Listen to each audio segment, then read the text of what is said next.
Covert police have busted a motorcycle gang filming dangerous tricks and posting them on social media. A criminal organization so powerful that police officers literally cross the street to avoid confrontation. A motorcycle gang with assets worth hundreds of millions that operates like a multinational corporation while law enforcement watches helplessly from the sidelines. This isn't fiction. This is happening right now in Australia, where one particular gang has become so wealthy and sophisticated that even veteran cops admit they're outmatched. In the next 15 minutes, I'll expose exactly how this criminal empire built their untouchable fortress, and why Australia's finest are genuinely afraid to take them on. What you're about to learn will shake your faith in the justice system. The gang that makes police nervous. When experienced police officers start avoiding certain neighborhoods and decline to pursue investigations, you know something terrifying is happening. Across Australia, law enforcement agencies have quietly acknowledged a disturbing reality. There's one motorcycle gang that has become so powerful, so wealthy, and so sophisticated that traditional policing simply doesn't work against them anymore. Meet the Comancheros Motorcycle Club, the criminal organization that has law enforcement running scared. Founded in Sydney in 1968, this isn't your typical motorcycle club. What started as a group of bike enthusiasts has evolved into a criminal empire that generates more money than most legitimate corporations. Conservative estimates suggest the Comancheros control assets worth hundreds of millions of dollars spread across multiple countries. But the real figure is likely much higher because their wealth is hidden in offshore accounts, legitimate businesses, and real estate investments that may never be connected to criminal activities. What truly terrifies law enforcement isn't their violence, it's their intelligence. The Comancheros have built an organization that operates simultaneously in the criminal and legitimate worlds, making them nearly impossible to prosecute using conventional methods. They established their headquarters in Western Sydney because it provides perfect access to Australia's largest port, international airport, and financial centers. From their base of operations, they control drug distribution networks that span the entire continent while maintaining direct connections to international criminal organizations. Their Sydney operations generate wealth through multiple revenue streams that would impress Wall Street executives. Drug trafficking provides immediate cash flow, with the organization moving millions of dollars worth of methamphetamine and cocaine through Australian ports every month. But that's just the beginning of their money-making machine. The Comancheros have perfected the art of corruption in Sydney's construction industry. They've embedded members and associates throughout major infrastructure projects, turning taxpayer-funded developments into money laundering operations. At the Westgate Tunnel project alone, 15% of workers listed on payrolls were completely fictitious, costing taxpayers $14 million over 2 years. Their Middle Eastern partnerships, forged in Sydney's diverse communities, provide direct access to international drug suppliers and money laundering networks. These aren't casual alliances, they're sophisticated business relationships that generate billions of dollars in combined revenue. Police sources privately admit that investigating Comanchero operations in Sydney has become almost impossible. The organization operates through such complex networks of associates and legitimate businesses that traditional surveillance and financial investigations yield minimal results. But what really makes police officers lose sleep at night isn't just their wealth, it's how they use that wealth to fight back.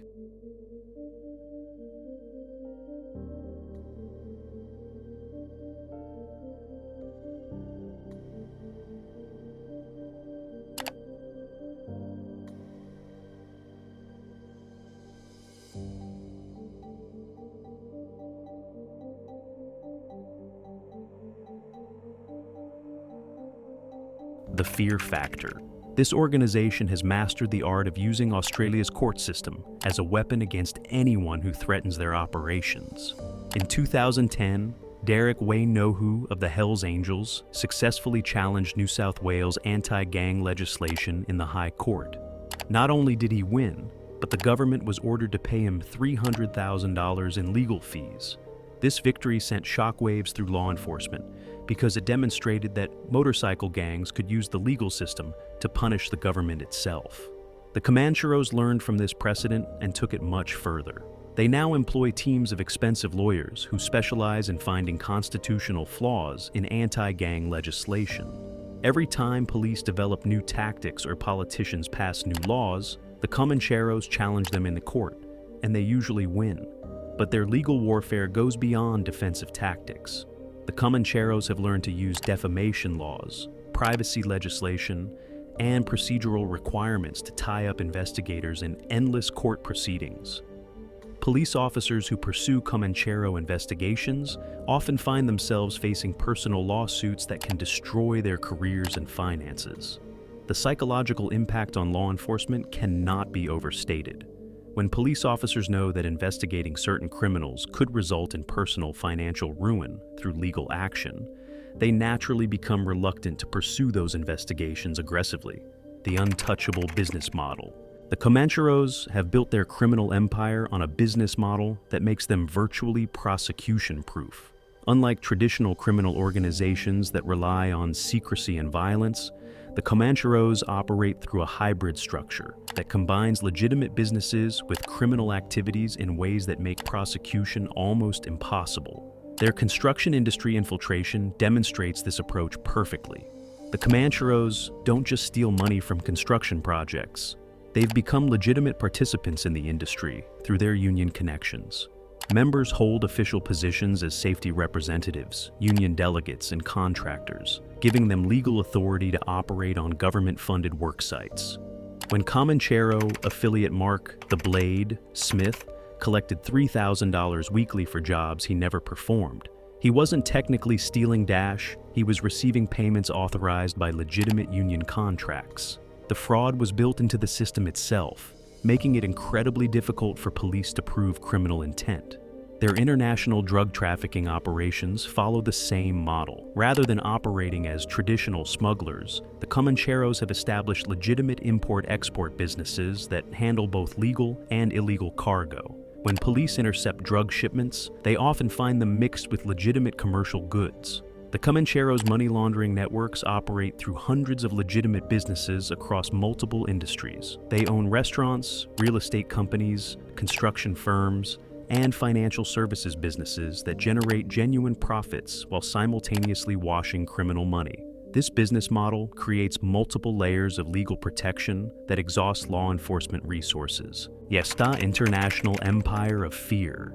The Comancheros' wealth and influence extend far beyond Australia's borders, creating an international criminal empire that has law enforcement agencies across multiple continents struggling to keep up. Their expansion into Spain and Serbia wasn't random. It was a calculated business decision that provides access to European drug markets and money laundering opportunities. In Spain, the Comancheros have established partnerships with South American cocaine cartels, positioning themselves as key players in the European drug trade. Spanish authorities have identified Comanchero operations as a significant threat to European security, but their efforts to combat the organization have been frustrated by the same legal and financial sophistication that protects them in Australia. The Serbian connection provides the Comancheros with access to weapons and expertise from one of Europe's most violent criminal underworlds. Serbian organized crime groups have decades of experience in large-scale drug trafficking and money laundering, skills that they've shared with their Australian partners. The September 2024 New Zealand police operation that arrested 41 Comanchero members and seized over $9 million in assets demonstrates both the scale of their international operations and the limitations of law enforcement responses. Despite years of investigation and international cooperation, police acknowledged that they had barely scratched the surface of the organization's global wealth. The Comancheros' commission scheme, revealed during the New Zealand investigation, shows how they use military-style training to protect their operations. A former U.S. Marine trained members in combat drills, creating a ghost team designed to protect the organization's most valuable assets. The Comancheros have turned Australia's construction industry into their personal ATM, and the scale of this operation explains why police are so reluctant to challenge them. The money flowing through construction industry corruption is so massive that it rivals the budgets of entire government departments. Through their infiltration of the construction, forestry, maritime employees union, the Comancheros have embedded hundreds of members and associates as union delegates across major infrastructure projects. These aren't part-time criminals.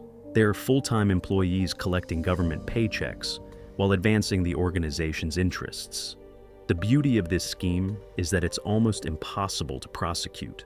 The money flows through legitimate union channels and government contracts, creating a paper trail that looks completely legal to casual inspection.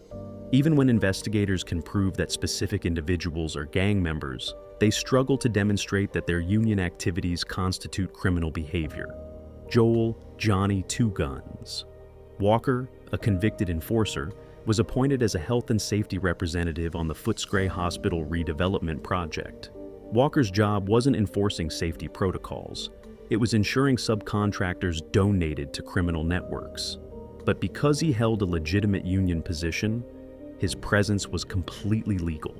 The Australian Federal Police's March 2025 raids uncovered a paper trail linking payments directly to motorcycle gang members, but the complexity of the financial relationships makes prosecution incredibly difficult. Police estimate that construction industry corruption costs Australian taxpayers hundreds of millions of dollars annually, but they lack the resources to investigate these complex financial crimes effectively. Legal warfare and government paralysis. The Comancheros have weaponized Australia's legal system against itself, creating a situation where government agencies are literally afraid to take action against them. Their legal strategy goes far beyond simple criminal defense. They've turned constitutional law into a tool for attacking law enforcement itself. The Australian Capital Territory provides a perfect example of how the Comancheros exploit legal gaps to paralyze government responses. Unlike other Australian jurisdictions, the ACT refuses to implement anti-consorting laws, making Canberra a safe haven for outlaw motorcycle gangs.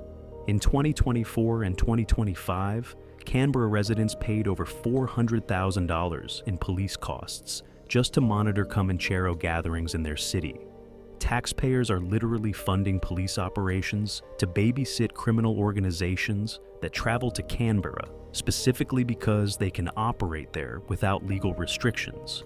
The Comancheros held a major gathering in Canberra in September 2024, openly wearing their colors and conducting business while police could only watch from a distance. Local politicians admit that without anti-consorting laws, there's virtually nothing they can do to prevent these gatherings.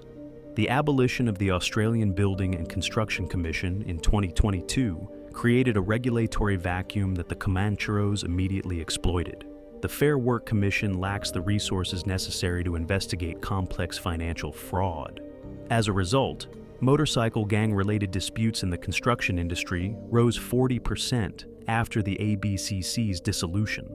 Politicians have responded by passing increasingly draconian laws, but these often prove counterproductive when challenged in court by expensive legal teams. The intelligence blackout. Perhaps the most terrifying aspect of the Comancheros' operations is how they have managed to create intelligence blackouts that leave law enforcement operating blindly. Traditional police intelligence gathering relies on informants, surveillance, and financial investigations.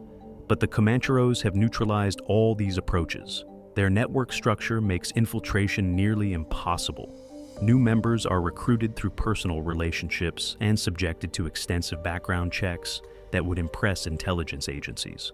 The organization's compartmentalized structure means that most members know only the specific details necessary for their roles, making it difficult for police to gather comprehensive intelligence. The Comancheros have also invested heavily in counter-surveillance capabilities. They employ former military personnel and security professionals who understand law enforcement tactics and can identify surveillance operations. Their use of encrypted communications and sophisticated financial structures creates additional barriers to intelligence gathering. But perhaps most concerning is their apparent ability to gather intelligence about law enforcement operations. Police sources report that Comanchero investigations are often compromised by leaks that suggest the organization has sources within government agencies. The Australian Criminal Intelligence Commission's official statistics claim there are 3,500 patched motorcycle gang members. But these numbers completely miss the vast network of associates that actually make the Comancheros so powerful. For every patched member, there may be 10 or more associates who provide services without wearing colors or appearing in official databases. These associates include lawyers, accountants, business people, and potentially government employees who provide information while maintaining their legitimate careers.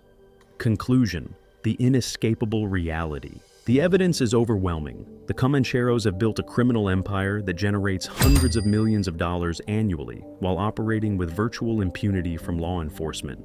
Their wealth comes from a sophisticated combination of international drug trafficking, construction industry corruption, money laundering operations, and legitimate business investments. What makes police genuinely fearful isn't their capacity for violence. It's their ability to use the legal system as a weapon against law enforcement itself. They've learned to exploit constitutional protections, procedural requirements, and jurisdictional gaps to make prosecution virtually impossible, while using civil litigation to punish anyone who challenges their operations. The construction industry infiltration alone represents hundreds of millions of dollars in taxpayer money diverted to criminal enterprises. When combined with their international drug trafficking and money laundering operations, the total wealth being generated becomes almost incomprehensible. Law enforcement agencies continue announcing victories and seizures, but these operations typically target the visible aspects of Comanchero operations, while the core wealth-generating activities continue undisturbed. It's like trying to stop a multinational corporation by arresting retail employees while the executive leadership remains protected by teams of expensive lawyers. The most sobering realization is that conventional law enforcement approaches may be fundamentally inadequate for dealing with modern organized crime. The Comancheros have evolved beyond the point where traditional policing strategies can effectively counter them. The richest motorcycle gang in Australia has created a criminal empire that operates with the sophistication of a legitimate multinational corporation while enjoying protection that most legal businesses could never achieve. And right now, they're winning so decisively that even Australia's finest are afraid to challenge them.